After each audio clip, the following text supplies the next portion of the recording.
Au travers de cette vidéo, nous allons vous accompagner dans la pose de produits Roblin, fabricant français de hottes de cuisine. Nos plafonniers se fixent à une hauteur de 1,5 m maximum du plan de cuisson. L'extraction de l'air se fera selon la configuration de la cuisine, soit en mode évacuation extérieure, soit en mode recyclage. Les règles d'installation sont valables pour Aqua, Confidence, High Confidence Plus. Seules les dimensions sont différentes. Voici les outils et la fourniture nécessaires pour effectuer la pose. Le temps de pause est estimé à 1h30 à 2 personnes.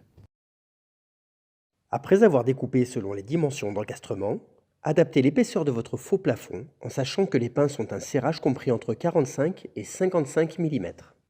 Pour commencer, ouvrez le cache de la hotte et retirez les filtres à graisse.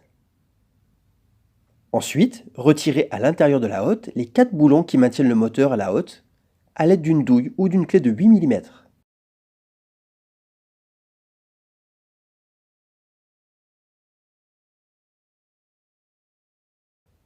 Sur le moteur, désolidarisez les connexions de l'alimentation du moteur ainsi que le fil de terre. Avec un embout de type PZ numéro 1, retirez la plaque métallique de fixation du câble et libérez le câble en exerçant une forte pression sur le passe-câble. Puis remettez la plaque dans son emplacement. À l'intérieur du capot moteur, retirez la connexion de la commande du moteur. Ensuite, retirez la vis qui maintient le transformateur et sortez le tout pour le replacer dans le capot du kit sans moteur. Attention de ne pas endommager les fils pendant les manipulations. Enfin, rebranchez toutes les connexions. L'alimentation électrique et la commande du moteur se feront à partir de la hotte.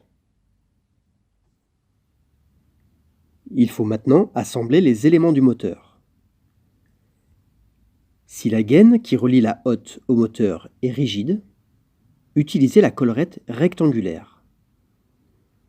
Si la gaine est souple, elle doit être de 200 mm de diamètre, et dans ce cas, il faut enlever l'obturateur à l'aide d'un marteau et utiliser la collerette ronde. Dans les deux cas, la collerette se visse par l'intérieur du capot moteur. Branchez la fiche de commande et d'alimentation du moteur.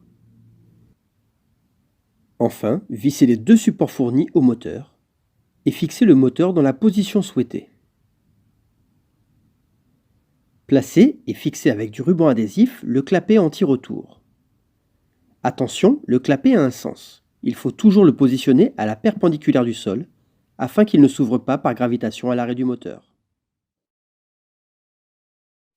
Préparez la gaine de façon à ce qu'elle soit tendue en position finale sans angle brut, puis fixez la gaine à la collerette à l'aide d'un collier. Il est aussi possible de faire l'inverse, c'est-à-dire défaire la collerette de la hotte, fixer avec un collier la collerette à la gaine, et une fois la hotte placée, visser la collerette à la hotte. Ensuite, branchez la hotte sur le secteur. Elle doit être protégée par un disjoncteur de calibre 16 A. Mettez la hotte en place en ayant au préalable monté les 4 pinces de fixation au maximum avant qu'ils ne se rabattent en position rentrée.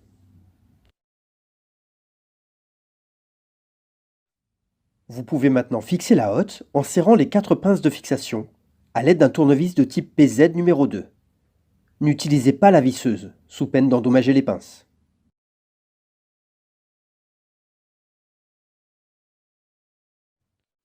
Retirez la hotte. Exercez une pression sur la hotte de façon à la maintenir plaquée au plafond. Puis dévissez à l'aide d'un tournevis de type PZ numéro 2 les 4 pinces de fixation jusqu'à la butée. Ne forcez pas sur la butée. Descendez délicatement la hotte de son emplacement. Changez le sens d'évacuation. Pour changer le sens d'évacuation, il faut d'abord retirer les filtres à graisse, puis, à l'aide d'une clé 6 pans de 8 mm, dévisser les 4 boulons situés à l'intérieur de la hotte.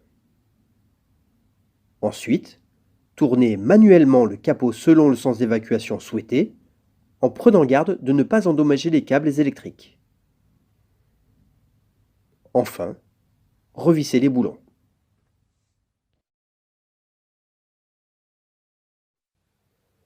Fixez la hotte sur le plancher supérieur.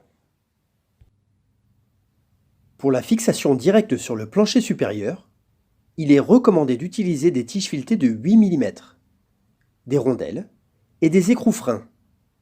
Si vous n'avez pas d'écrous freins, mettez des écrous renforcés par des contre-écrous. Retrouvez ces tutos